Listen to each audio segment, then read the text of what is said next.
So tell us the name of your new album and when did it come out?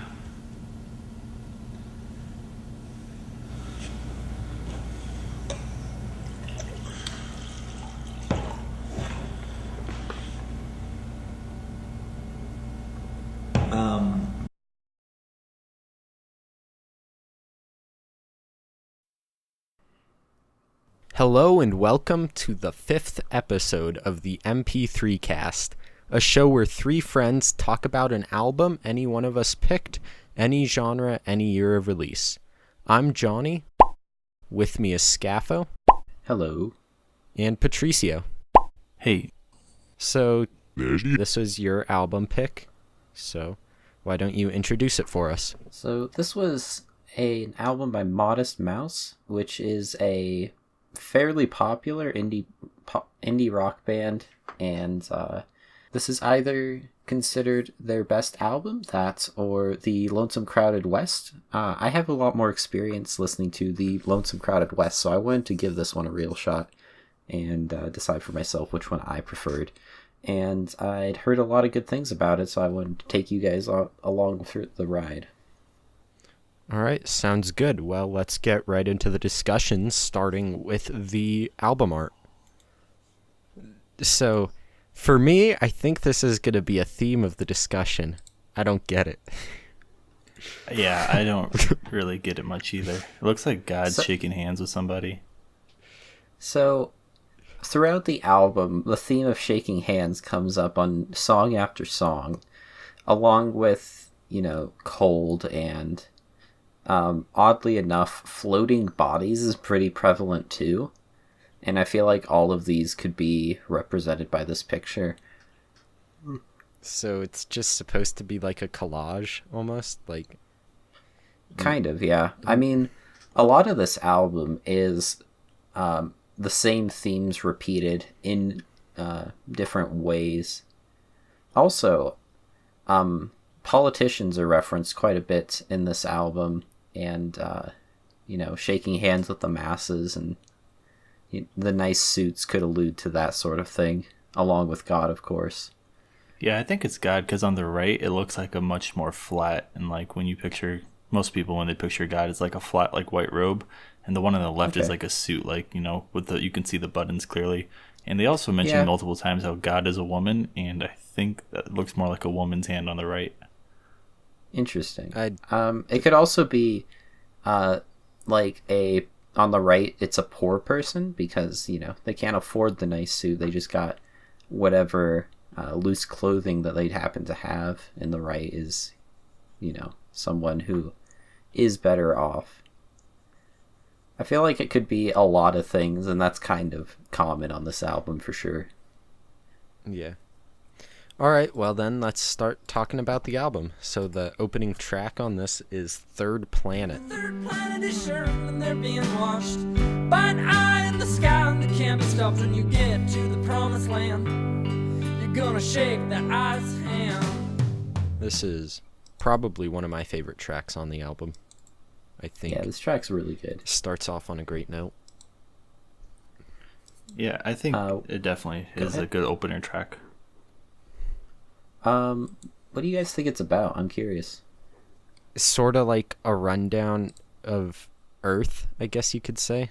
Like how humanity came to be. Kinda. I don't know. Yeah, and I feel like there's a lot of cycles throughout the song. It opens and closes with the same verse. It says, the universe is shaped exactly like the Earth. If you go straight long enough, you'll end up where you were. Yeah. Also, when it's talking about the waters and the oceans and the waters in our bodies, the way it talks about the animals using the water, it's kind of like referencing the water cycle. I feel like lots of cyclical references throughout. Yeah. I like the way it sounds, it's a fun, upbeat song. There's not much of that on here, but I like it on here, Yeah, I'm going to say that I listen more to the music itself rather than the lyrics I had a hard time with on this album. and some of them, like this one, it makes sense. It's talking about Earth, obviously third planet, but I was trying to figure out why, and I think it is a biblical kind of like the creation of Earth, or how Earth is perfectly made, and like how humans' lives are. But other than that, I didn't get much from it. I like the reference to God in the third verse when he says, the third planet is sure that they're being watched by an eye in the sky that can't be stopped. When you go to the promised land, you're gonna shake the eye's hand. That's Yeah. I find that real funny. Album It cover. is. Well, there was something I got out of this that obviously you two didn't get. I think that the middle of the song is talking about a miscarriage between the singer and his significant other had. Lines like, didn't know then, was it a son, was it a daughter, and reminding you of when we used to be 3, not just 2. Baby come angels, yeah. fly around you, stuff like that. Yeah, I got that too. I didn't pick up on that. I noticed those lines, but I didn't really understand them. So, that makes sense, though. Alright, well, moving on from there, the next track on the album is Gravity Rides Everything. All will fall right into place. So before we get into the lyrics on this, I really like how the reverb is used on this. It's really neat. Along with the, like, they have 2 wooden sticks in the track that are tapping and scratching against each other. Is that what that Yeah. is? Yeah. I really like that It's sound great. effect, but I didn't know what it was. Oh, it was so good. That surprised I me. know about it. I didn't expect this album to have that much experimentation on it, you know? I expected Yeah. it to be just kind of like a rock band, you know? More like something you could perform live with a few instruments, you know? But there's a lot more experimentation than what I expected. Yeah, I didn't write it down. I forget. I'm pretty sure some track on this album has an accordion somewhere in there, which I found really funny. Yeah. I can't remember what track that is, but I know what you're talking about. Yeah. I think this track has really pretty and like mellow vocals, and the strange, I guess they're drumsticks, in your right ear is a good addition, which kind of leads up to other songs on this album where they use a lot of left and right panning, with effects especially, but the vocals are in a clear center, and there's also a lot of build up and then complete dropout really quickly. Yeah, definitely. And even the And, instruments sometimes just cut off. Yeah. And regarding the lyrics of this song, I think it's pretty straightforward. Well, for the most part, there's a couple lines in there that I have something deeper from, but I'm pretty sure this is literally just about gravity. I read it as like the facts of life just bringing you down, you know, like how gravity's just an everyday thing, about how sometimes just the things going on in life, nothing in particular, just drags you down, you know. It's like when he says it pulls all on down my sore feet, I want to go back to sleep. It's just sort of like I don't want to do anything, you know, almost like depression when you just want to Yeah. go back to sleep. That's how this Not whole depression. album is. Yeah, there's a lot of themes of depression throughout this album for sure. But yeah, like, as fruit drops, flesh it sags is very clearly referring to just gravity. The line about a gravity plan, what do you think that is? I don't know. Is that toward the end? Oh, wait. It's in the second verse. Says, Oh, I see. Okay. yeah. Yeah, I'm I- not sure. I don't, maybe like the grand plan, because if they're talking about like God and everything throughout this album and even this song, maybe just saying, you know, this wasn't the plan or this isn't how we think it should be. But I'm just guessing here. I didn't get much.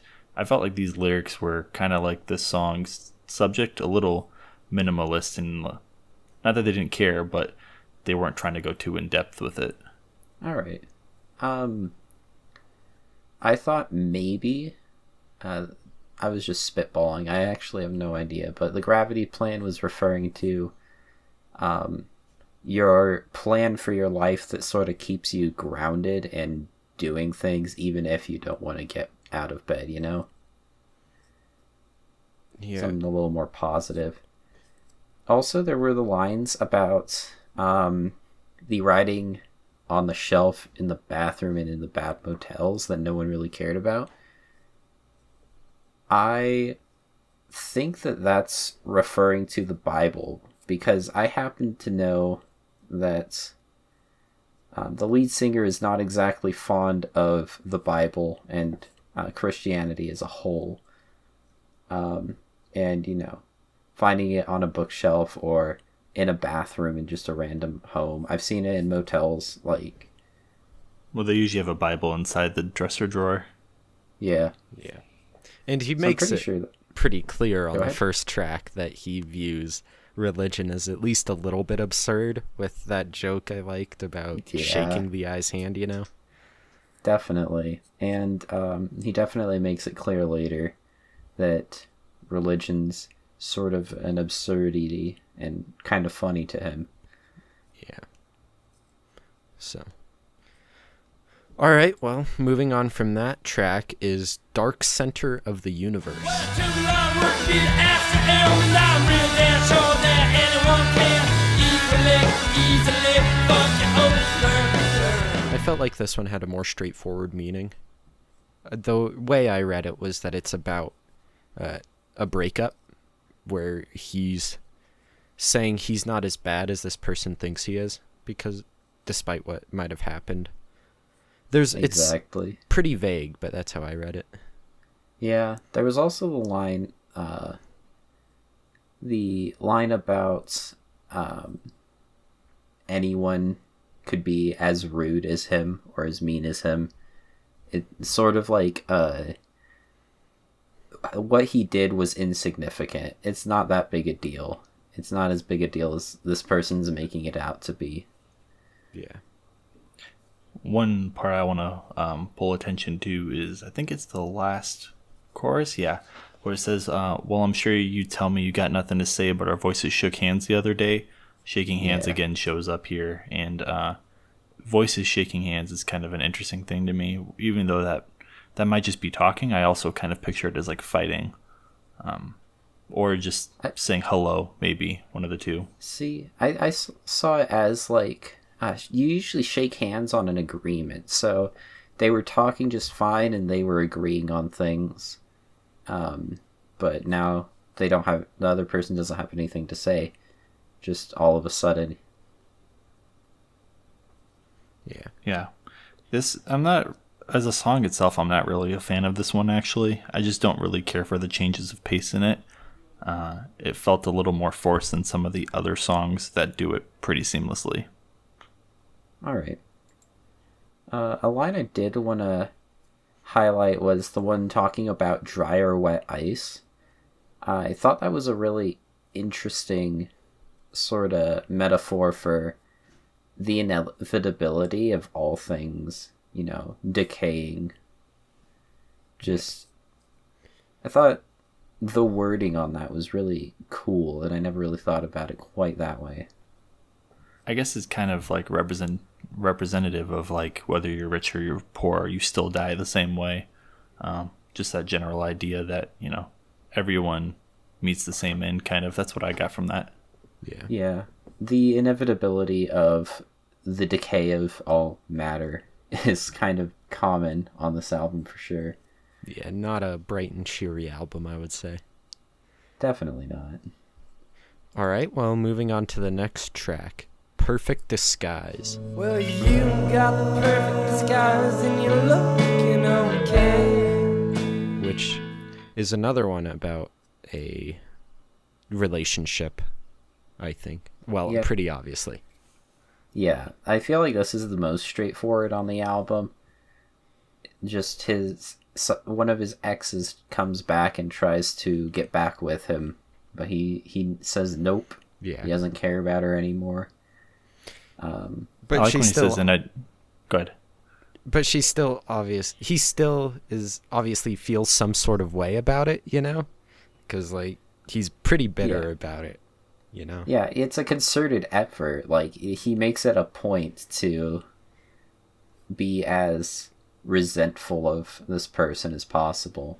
Yeah. And he definitely is, even though he feels something, he's saying, it's not worth it. I can't deal with this. Where he says, need me to fall down so you can climb up. That just kind of shows that he feels like he was put down just so the other person could feel better about themselves.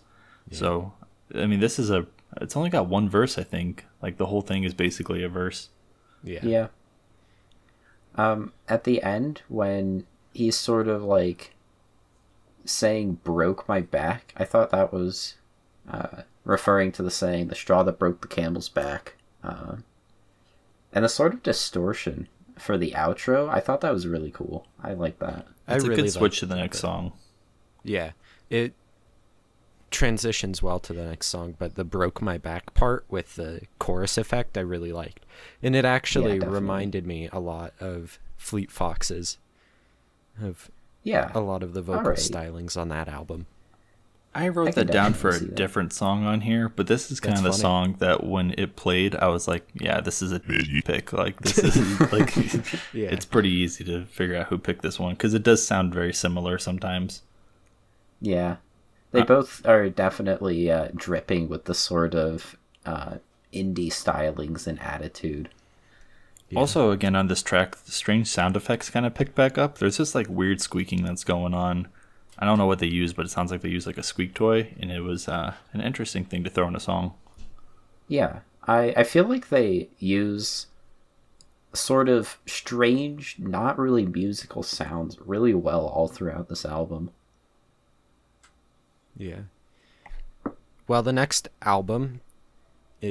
track on the album, I keep doing that. Whoa, hold up there. Slow down. Tiny Cities Made of Ash. As we're headed down the road towards tiny cities made of ashes, I'm gonna get dressed up in plastic, gonna shake hands with the masses. This was a funny song. It was. This bass line is so funky. I love it.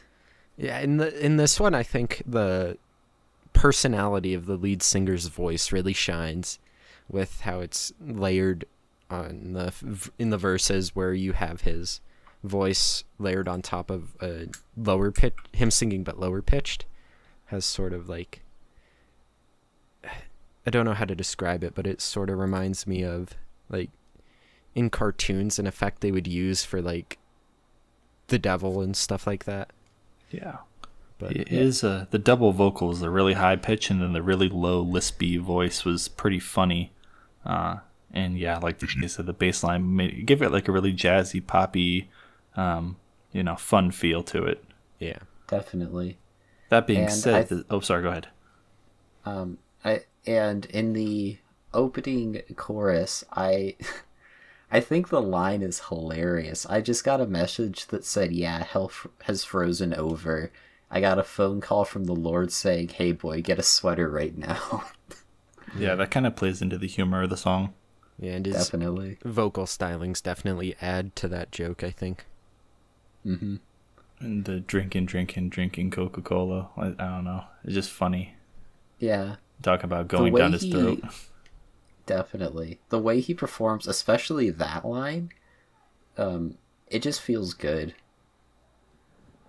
Yeah, but like with that being said, though, and all how this track stands out, it's kind of like, what the fuck is this song? Like, where did it come from? There's a 90s song, I can't remember the name, but he's talking about like eating fried chicken and stuff. I'm sure you guys know what I'm talking about, but it's a very like out there song, and that really reminded me of it. Well, I sure don't know what you're talking about. Yeah, neither do I. Man, it's gonna bother me. I'm gonna think about it. I'll figure it out. All right. I do think there is a message in this, though. There's the line, our hearts pump dust and our hair is all gray, clearly saying that him and his entourage are old. They're sort of at the end of their rope. And maybe because they're old, maybe because they're on their way out the door in life, I think that's mentioned in the does anybody know a way that a body could get away? Sort of dealing with the fact that they are getting old and close to death.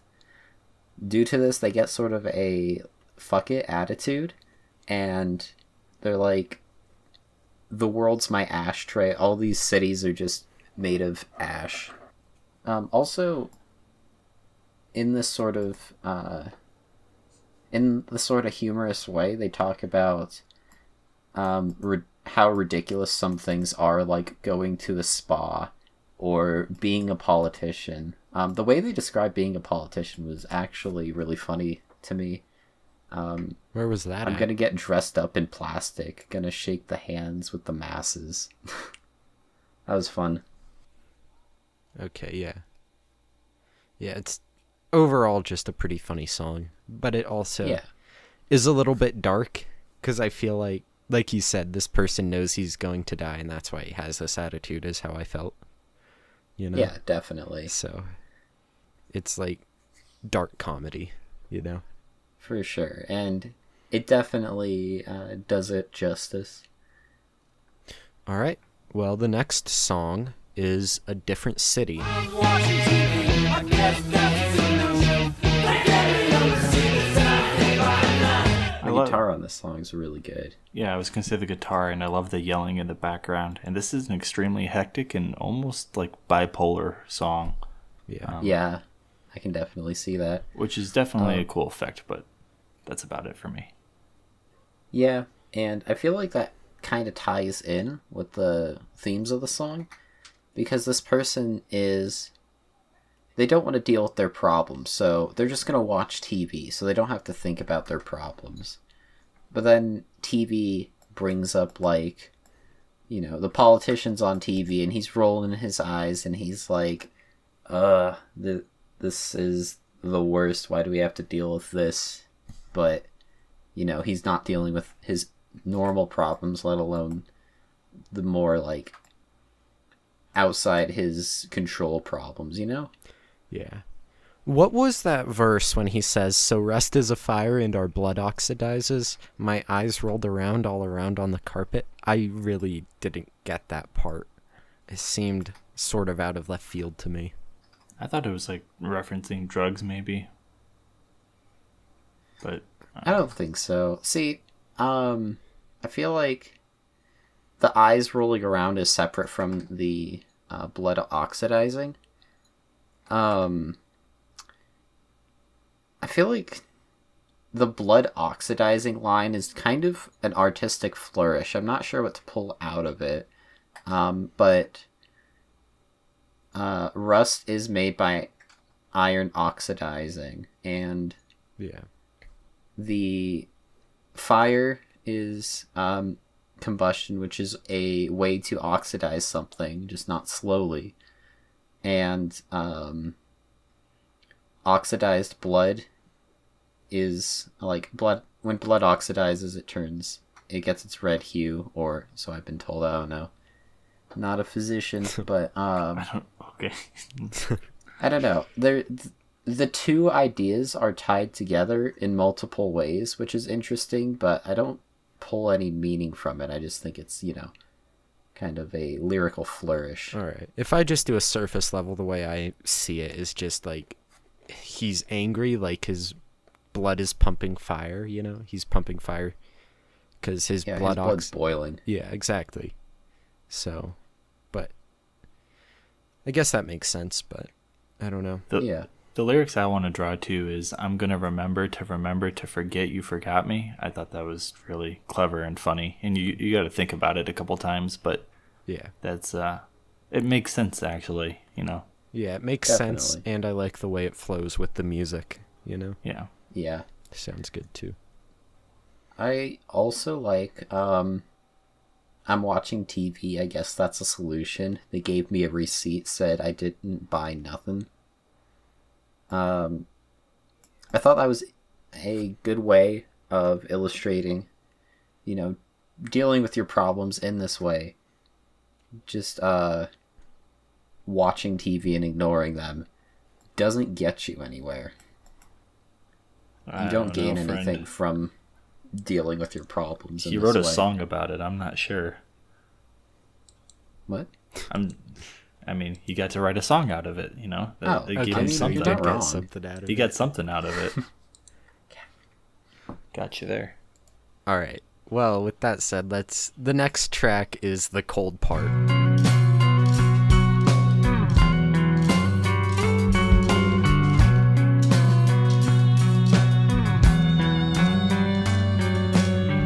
I love this song.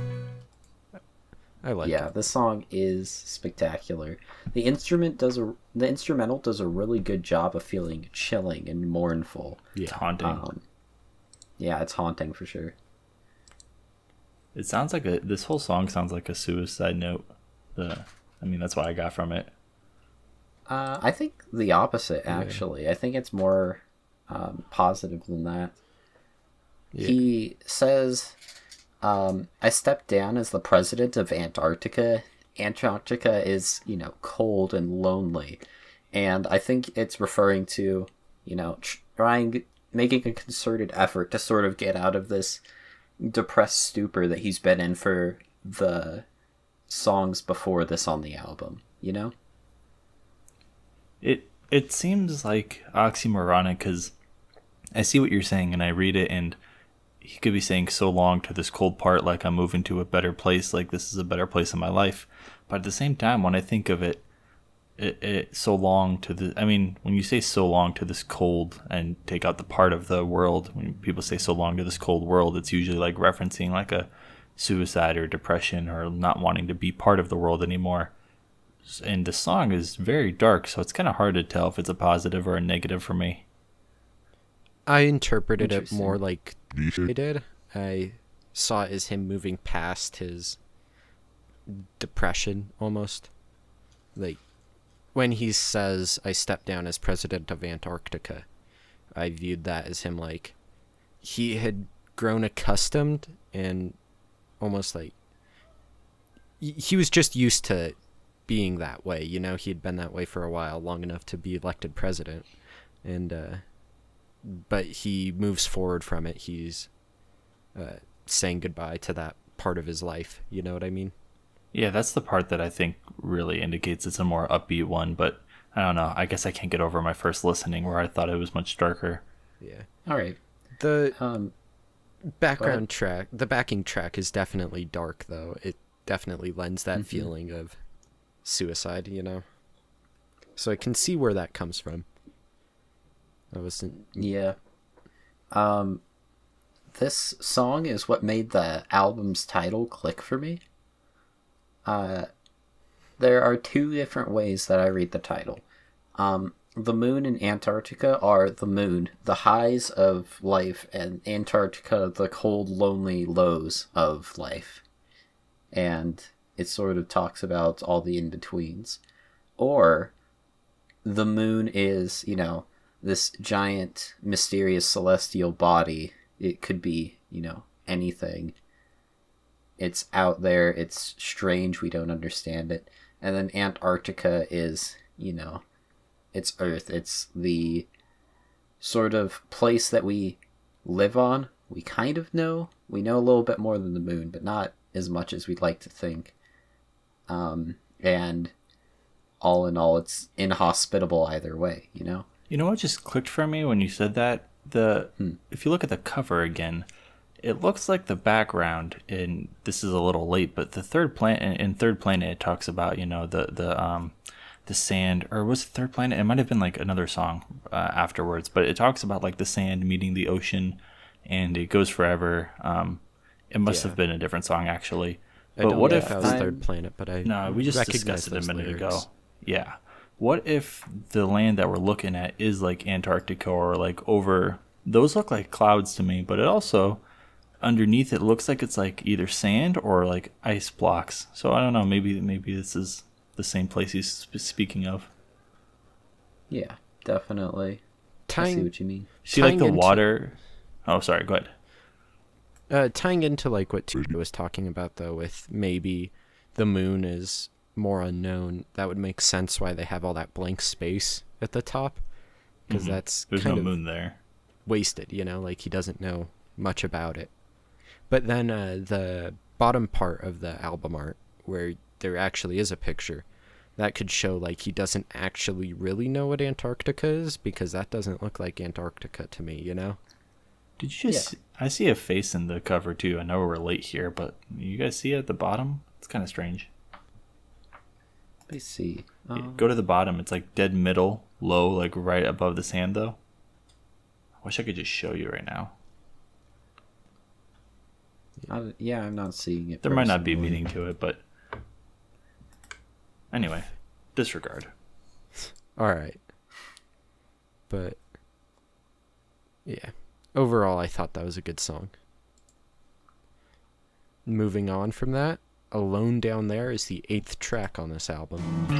How do you do? My name is you. Yeah, this song was also creepy, and kind of dark. The deeper, lispy voice and ear panning came back from Yeah, I loved it. from Tiny Cities Made of Ashes. That's where it came from.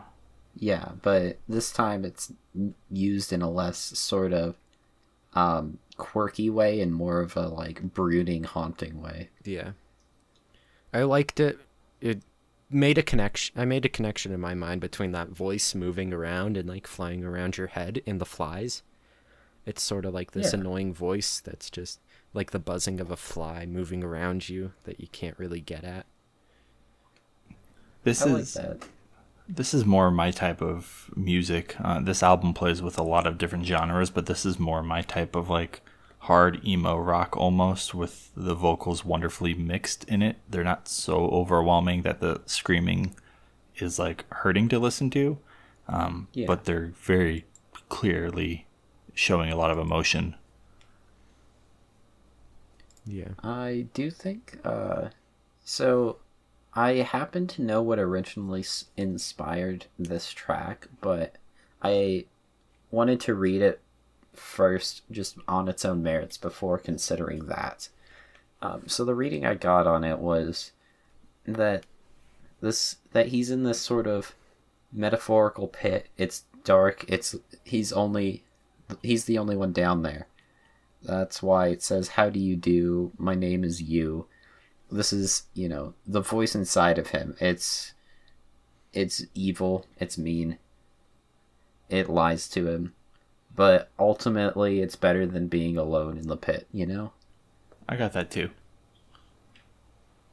I like the part where he says the devil's apprentice, he gave me some credit.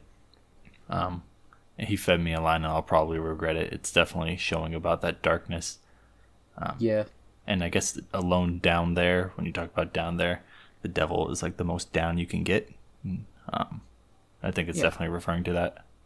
For sure. I had Any other interpretations? I had an interpretation that I'm pretty sure isn't real. It's probably just me projecting my own views onto the song. But I picked up on a lot of anti-capitalist sentiment in this song. I felt like I said, probably projecting, but like when he says, you ask me what size it is, not what I sell. It's almost like this buying something you don't need, but you're just buying to buy, Yeah, This, and bigger is always better. Yeah, and it's just consuming to consume. There's no reason for it. And then that line, the devil's apprentice, he gave me some credit. He fed me a line and I'll probably regret it, is like a line of credit. This person's going further into debt. He's probably going to regret it. It's probably just going to hurt his financials more, but he took it anyway, because he wants to consume more. But That's interesting. Also, artist intention does not matter. Your interpretation is just as valid as anyone else's because it's interesting and different. I gotta disagree, but I think that it's really cool that, with the type of music you've picked so far, most of it is up to personal interpretation, so. Yeah, I like. But you're wrong that about sort of thing. that theory. well, Yeah, that's whatever. mostly my theory. He's just No, throwing my not words you, back Johnny. at him. I'm TJ's idea that the artist's interpretation doesn't matter. That's what I'm referring to. Yeah, I Oh, say okay. that a lot.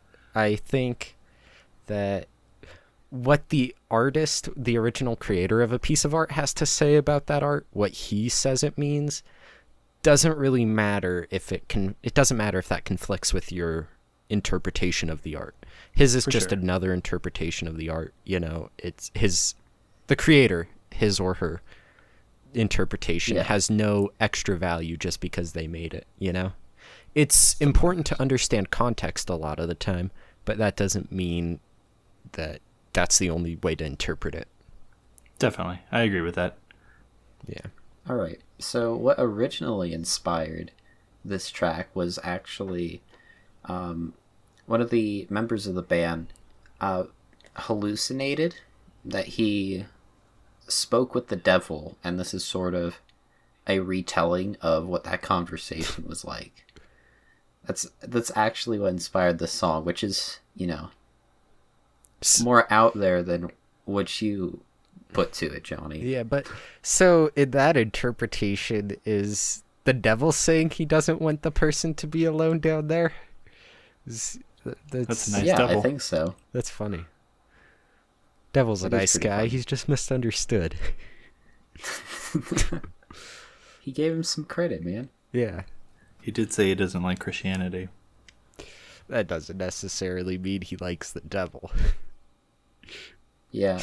In Tiny Cities Made of Ashes, clearly the character portrayed in that song is not a good person. He punches dudes with glasses. He's a politician. He goes to spas. I like how you He's threw old and decrepit. goes to And spas. in that song, he says, yeah, I'm going to hell, but whatever. I'm a cool guy. Yeah, I'll just wear a sweater. No big deal. Exactly. All right. Well, moving on from there, is The Stars Are Projectors is the next song.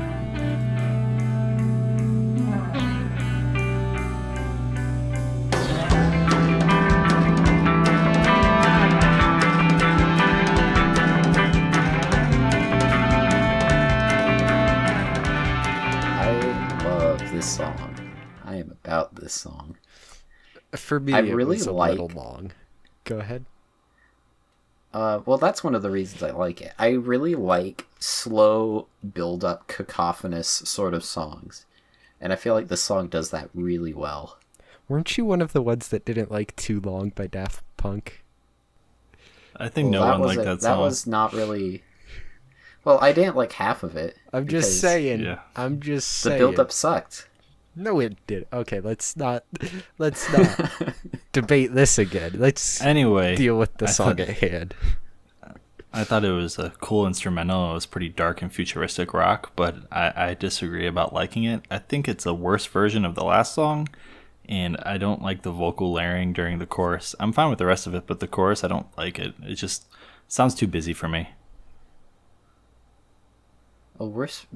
It's so different than the last song, though. I associated the two together. They feel like they pair together for me. I'm not quite sure why. I'm just guessing it's probably part of the instrumental itself. Interesting. Well, I don't think they're paired together at all. Yeah, when I think about the album, I think of this as like the halfway point where both of these songs are together. Interesting. All right. I didn't make that connection either. I don't know. But Go ahead. what did you like so much about it was all I was going to ask. Just The instrumentation, especially the sort of second half when the lyrics drop out for the rest of the song, it has really good peaks and valleys, the crescendo at the end, and then just mellowing out for the last 45 seconds. It feels great, and I feel like the sort of cacophony that they make with all the different sounds works really well together. I don't know. I felt like the fade out especially didn't hold my attention, I try to focus on it, but I just can't. I don't know. Maybe that says more about me than it does about the song, but I thought it was boring. Yeah, maybe I have a low attention span, but I have a hard time listening to songs that are over 7 minutes that like will really hold my attention unless they're very good songs. And this one kind of toward the end drew out for me. I like the first few minutes of it like decently, but yeah, it was a little too long. Yeah, I feel like it is inherently worse for you guys because it doesn't have any lyrics for the second half. Because you guys are so lyrically driven, you know? Yeah. Yeah, that probably has something to do with it. Speaking of lyrics, there were some real interesting ones Transition. in this bad boy. Easy transition. Yeah. So I thought it was interesting. It's all about moderate climates. You got to be cold and be hot for sure, as well as you want to be blessed and be cursed for sure. That tied in with right wing, left wing, chicken wing. It's built on finding the easier ways through. All of these are referring to sort of how humans ultimately they want, a nice moderate climate. They want it to be in the middle. They're good with everything balancing out, but they do this through extremes. Everyone loves to talk in extremes, Yeah. It could always, be, oh, it's too hot. I wish it was colder. Or, especially the left wing, right wing, chicken wing line. Ultimately, these two political parties, they're going after the same goal. Yeah. Everyone wants the country to do better. Yeah. But we're just doing it from two completely opposite ends, and it always comes into conflict. Side note, we need a third party. We need many parties, but That's only partially relevant. I think this, what you were talking about, reminds me of on Third Planet when he talks about how the universe is the same shape as the Earth. If you keep going forward, you'll end up where you were. Yeah. Like left wing and right wing. It's like reverse horseshoe theory of politics, which I'm not gonna say is valid or anything like that. But it's that the extreme left wing and extreme right wing are closer than people think. That they basically are the same. And it's almost like interesting. these extremes aren't so far apart as we think, Yeah. Just that sort of idea. But Also, God is a Woman comes up in this song again. I think that's this part of the album made me realize I'm pretty sure God is a Woman and just God in general, when referred to on this album, is Mother Nature or the universe as a whole. Whenever like an actual higher being is referenced up to this point, the only one that could be definitely not interpreted as the universe was referred to as an eye in the sky, yeah. Yeah. So And I thought that was interesting. That makes sense, that God is a woman in Mother Nature, because we're all part of Mother Nature, we're all animals in the end, and that line reflects it with God is a woman and the woman is an animal, and that animal's man, and that's you, Yeah. So I think that's a fair reading. Well, Also, cyclical themes come up again in the outro to this one. Was there a need for creation? That was hidden in a math equation that asks this: where do circles begin? yeah. All right. Well, the next track on the album, the 10th track, Wild Packs of Family Dogs. A wild pack of family dogs came running through the yard one day. This is exactly the same as Fleet Fox. It really is. Yeah. I got exactly that. I thought this was totally a Fleet Foxes song. It's like a Western free storytelling, and it's talking about a wild pack of family dogs, which reminded me of the wolf that we talked about, killing the kids or whatever, Or I don't know if we ever established it was a wolf, but you know what I'm talking about. Yeah. Yeah. That's about all I took from the song, though. I think there are two ways I read into this. The dogs are either representative of death, or it's representative of sort of cutting ties with this family, because it doesn't seem like the family is that great, especially with the line, my mother's crying blood dust now, because blood as opposed to water, dust as opposed to, wetness, dust is dry. I interpreted that as not crying for the right reason, more of like, a selfish or for show sort of thing after the daughter is taken away.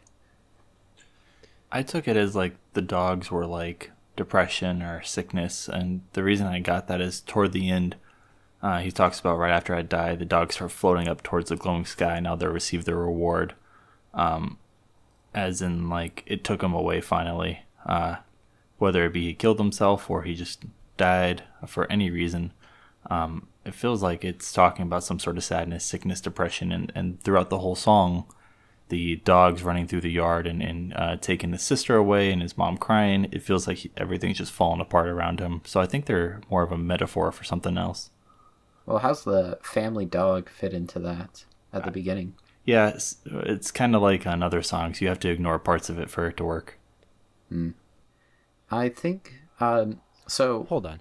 For my interpretation of it as death, obviously the family dog would die before any of the family members, because dogs have shorter lifespans. The sister dying, it was early for her. He's the little, that's his little sister, and that's why the mom would be crying. And then, towards the end, he says, he's obviously, he interprets his mom's crying as not a good thing, and his dad got fired from his job, so he's just sitting out there waiting for the pack to take him away. And then right after, he references his death, and that just kind of fits all together really well. Johnny's turn. Oh, I didn't get this. I didn't really have an interpretation. I liked the song. I thought it was fun. I liked the guys singing. I could tell that it was hinting at deeper themes, but I didn't know what they were. All right. I also had that one about cutting family ties. The dog runs off with this pack of family dogs, and the narrator says, I didn't say much of anything at all, because he understands the dog's desire to be with those like him. And then the little sister getting taken away by the pack of dogs, the mom's crying blood dust because she's more crying over the fact that her daughter isn't following the life that she wanted her to, instead of the fact that her daughter is leaving to go pursue whatever life she sees fit. The only thing that doesn't fit into this directly is there would have to be some space between and I'm sitting outside my mud lake waiting for the pack to take me away, and right after I die, the dogs start floating up towards the glowing sky. I don't think it would make sense. I guess maybe, like, the pack never came for him, and death was his only escape from his family that he clearly, like, no one clearly likes. His parents specifically. Yeah. Did you guys like it musically? Just listening to Oh, it? yeah. I really, really like the sort of homey, comfy instrumentation and vocal performance on this. Yeah. Did you like it too, Johnny? Yeah, I did. Oh, not to take a shit on it, but I didn't like it. I don't know. I didn't really. Not that I didn't think it was well done. I just personally don't like that type of song. It was very short though. I mean, so I wouldn't skip over it. That's fair. Yeah, I feel like it was just as long as it needed to be. All right. Well, I think we talked about the song just as long as we needed to. The next song is Paper Thin Walls. These walls are paper thin and everyone hears every little sound. This is one of my least favorite songs. I thought it was pretty forgettable, but I mean, it was good storytelling. I just personally didn't like the song itself. All right. What story was it telling? Yeah, that's what I was about to ask. Well, I just got multiple stories out of it. I didn't really get one large theme. It just seemed like, kind of like he was talking about earlier, and I forget what song it was, but it was just a general, like, depression, sadness, things are rough for everybody. I mean, that's what I kind of got from it as a whole. All right. Let me tell you. Oh no, here it comes. This is about a politician, very clearly. These walls are paper thin, everyone hears every little sound, everyone's a voyeur, and they're watching me watch them watch me right now. Talks about shaking hands, it talks about laughing all the way to the bank, can't be blamed for nothing, toe the line to tax the time.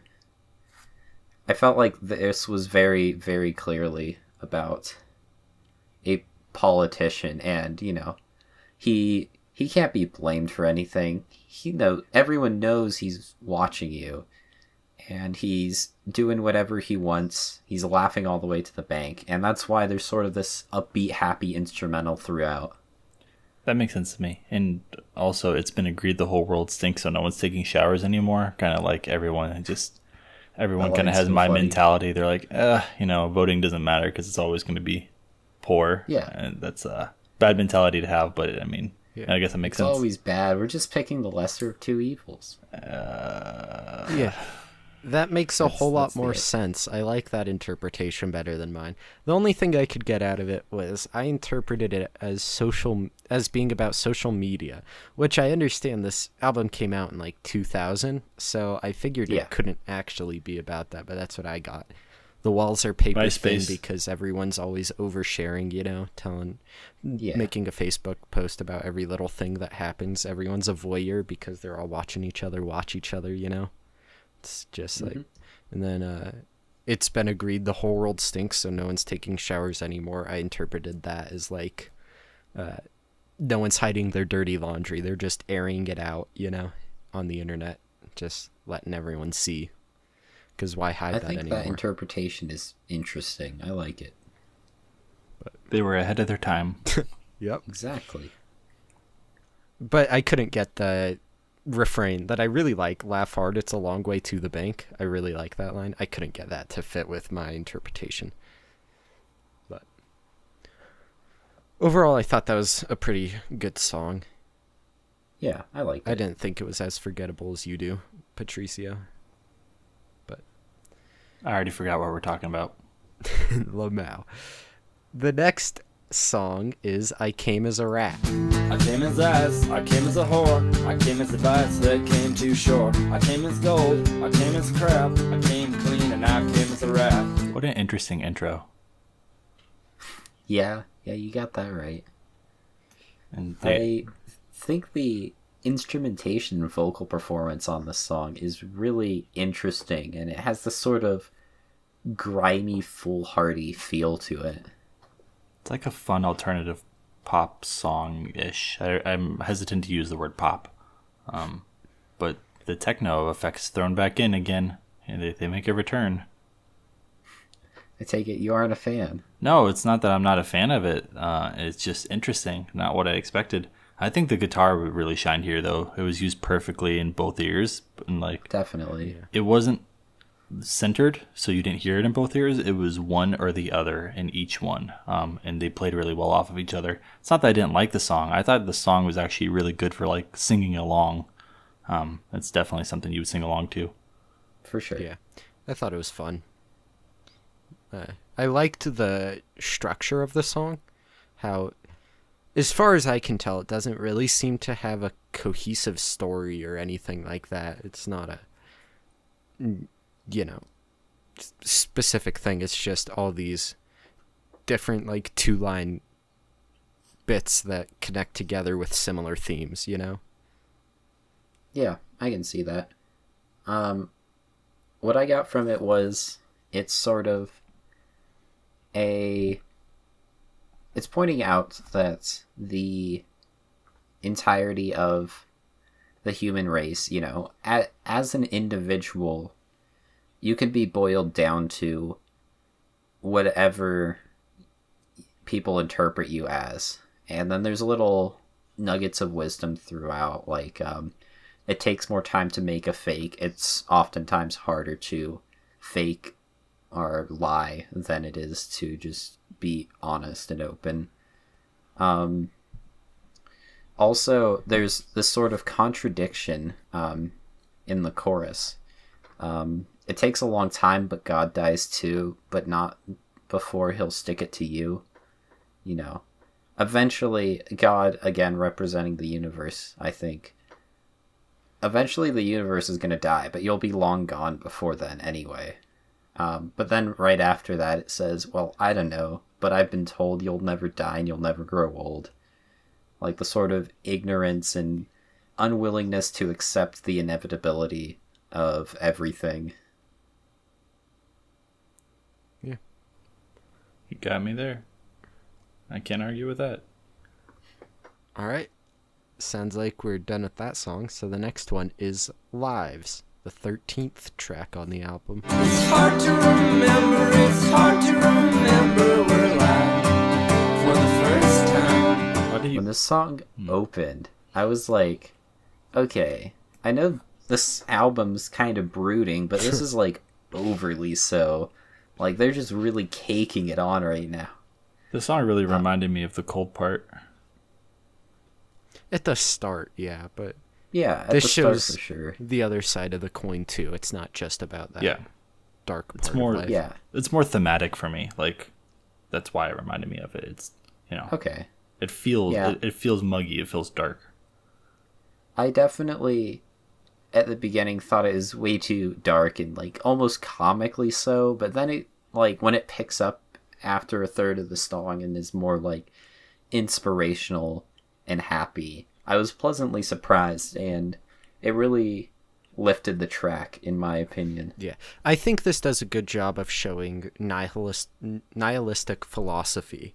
How you can be nihilistic and think, oh, nothing matters, it's all irrelevant, why bother?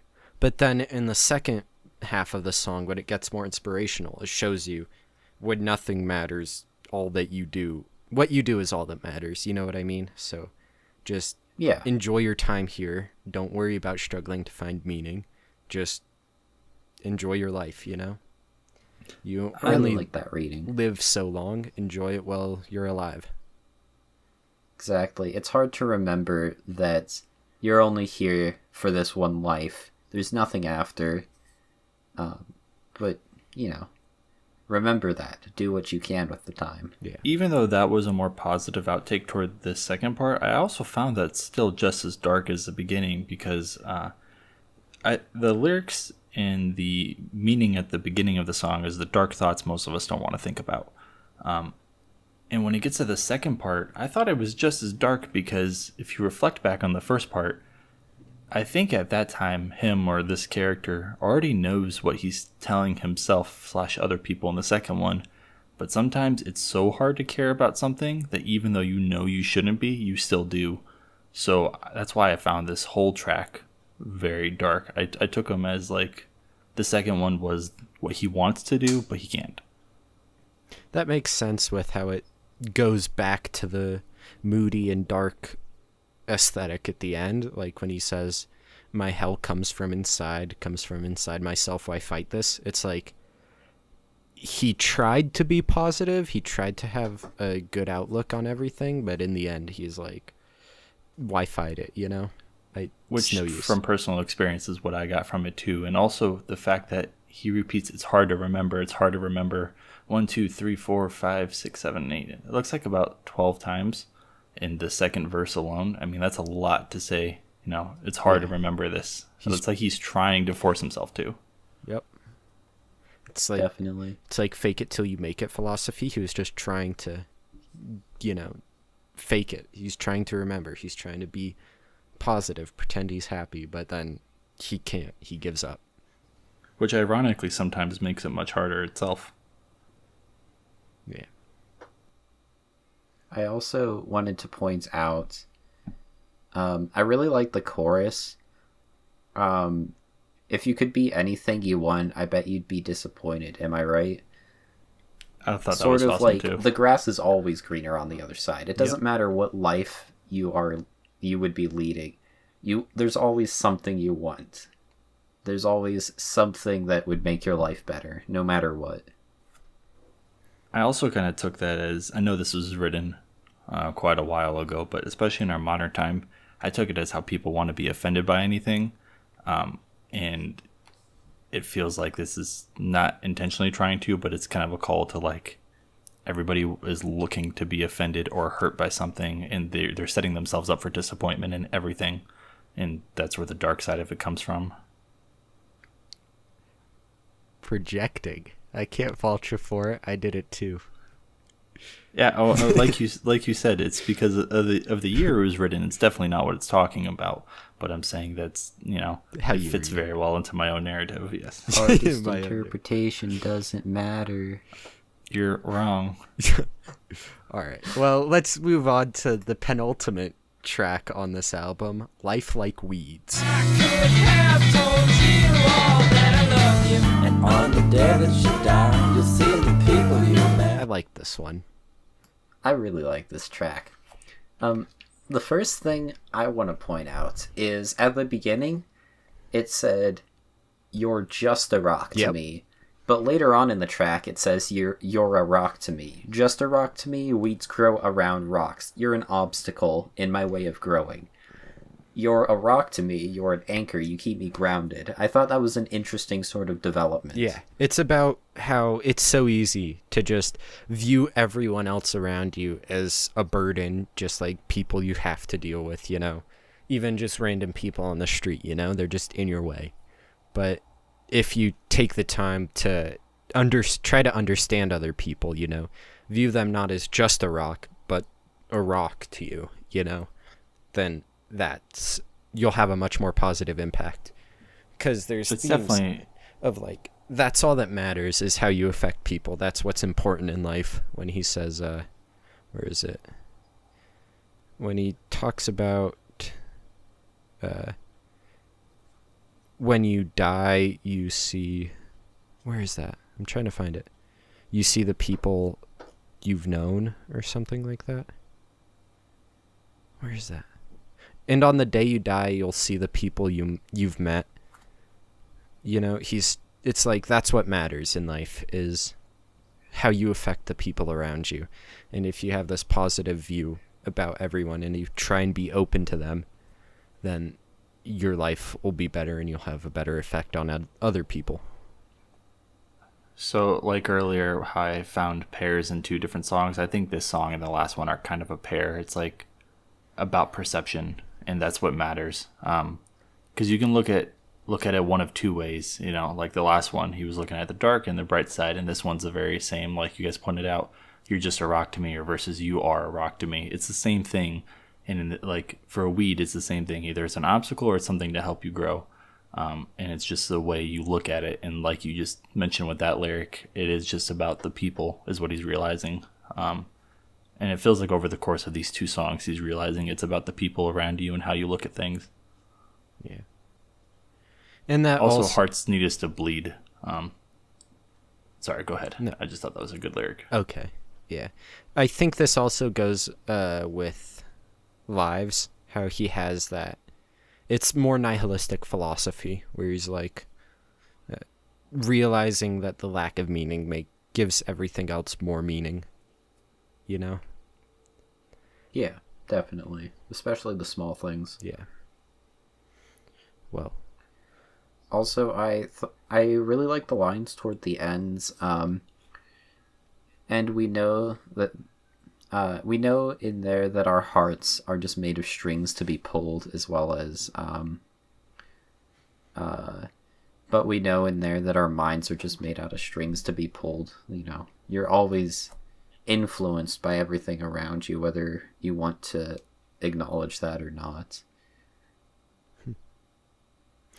I read that as sort of like it's all chemicals in your brain, you know? That's Okay, how I read that, but I can see that. I like your reading more because it's less, you know, Rick and Morty intellectual philosophy. So Are you a I Rick? think I'm gonna adopt yours, TJ. Okay, sounds good. Welcome aboard. That's not the artist's opinion that matters. It's the opinion that matters. Hey man. Hey man. Hey, I said Johnny's opinion mattered earlier. And I said yours, even though it was wrong. All right, well, let's hear opinions on the final track on the album, What People Are Made Of. The one thing you turned on human beings was us.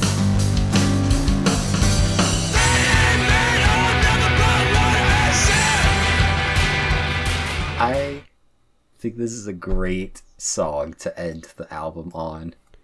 It's so So- absurd to me. I don't get this song. It's absolutely 100% absurdist. It's throughout the album it's been mostly dark and brooding, and humans kind of suck, you know? Just human nature is overall bad.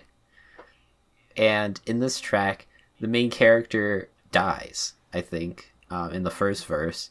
And then there's this sort of like absurdist puzzle that he can't solve. He can't comprehend it.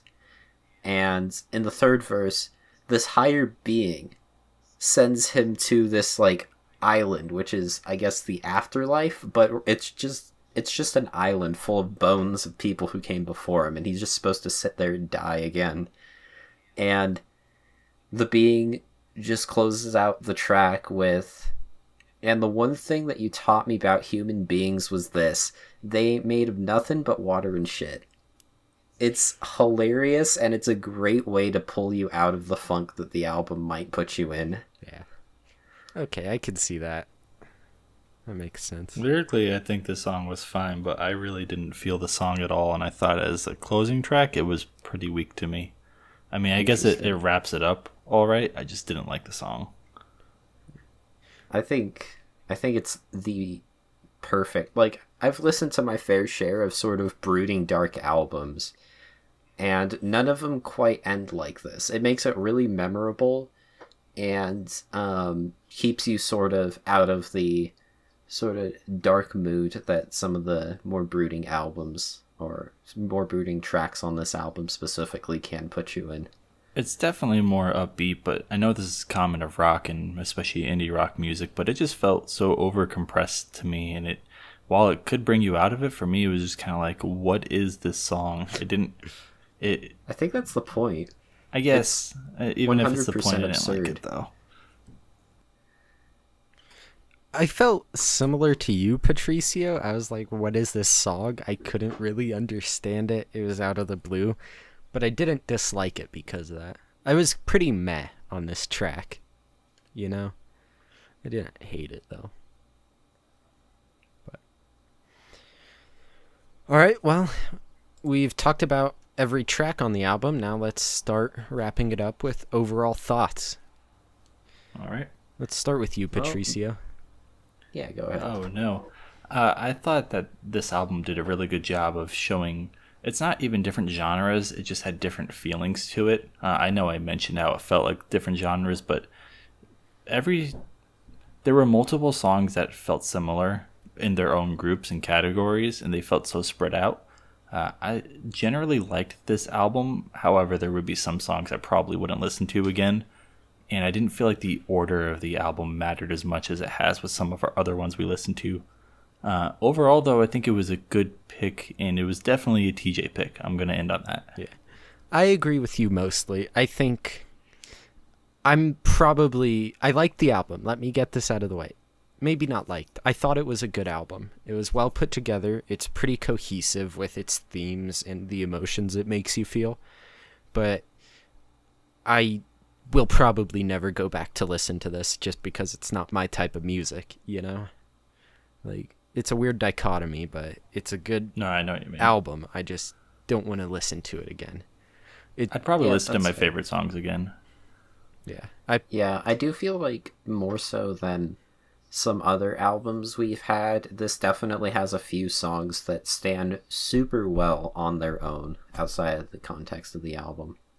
But I will say, though, that this made me like this podcast a lot because going into it, I felt like I had nothing to say about this. I didn't understand it at all, but discussing it, I started to understand it better, started to come up with my own thoughts. You know what I mean? And Giving that hard carry over here. Hey, help me better understand the music. yeah, I definitely wanted to choose an album. I was already planning on choosing an album from this band, and I chose this one specifically because I felt like it would be a sort of difficult album to parse, and that would fit really well with the way we sort of do this podcast. That being said, I really like this album. I was really surprised at how close it came to The Lonesome Crowded West, which is my favorite from this band.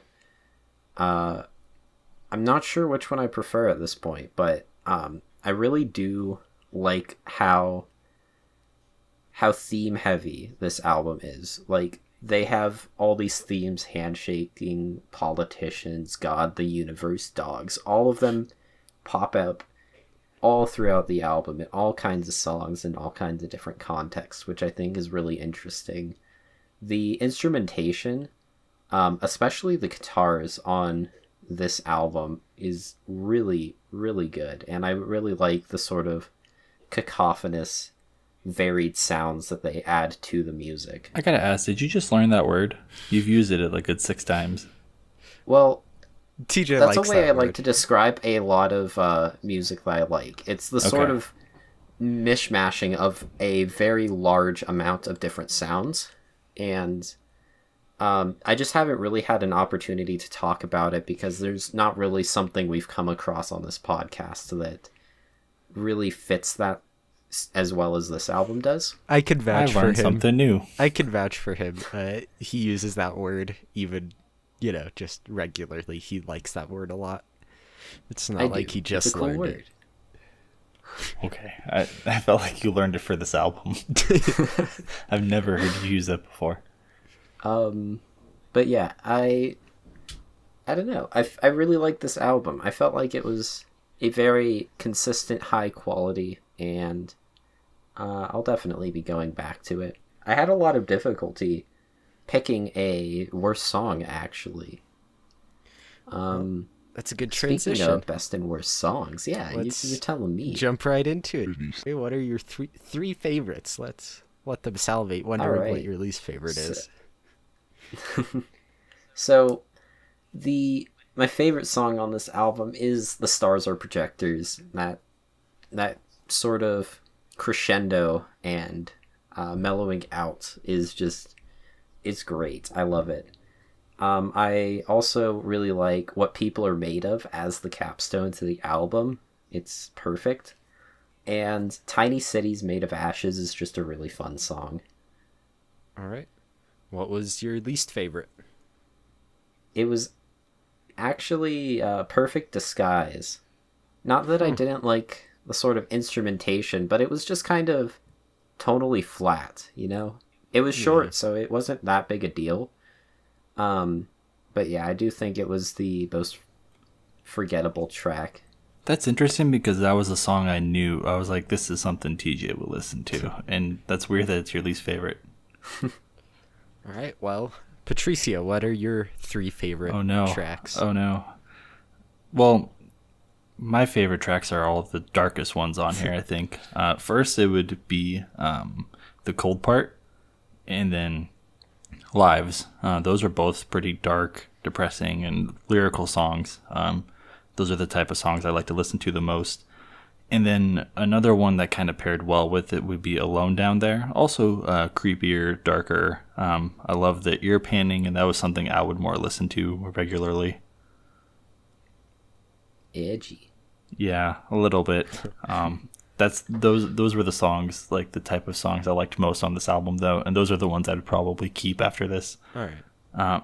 My least favorite, though, would actually be What People Are Made Of. I didn't understand it. I didn't like it. All right. Well, my 3 favorites. My favorite was Life Like Weeds. I really like the message of that song, and I think it's pretty good. Aside from that, just musically, it's pretty pleasing that was to close listen to my top as well. And then my second favorite is Third Planet. That's a great start to the album. I really like it. And then Tiny Cities Made of Ashes. That one's pretty easy listening, and it's pretty funny too. I just overall like those 3. And then my least favorite, there were none I felt particularly strongly in my dislike for. I don't know.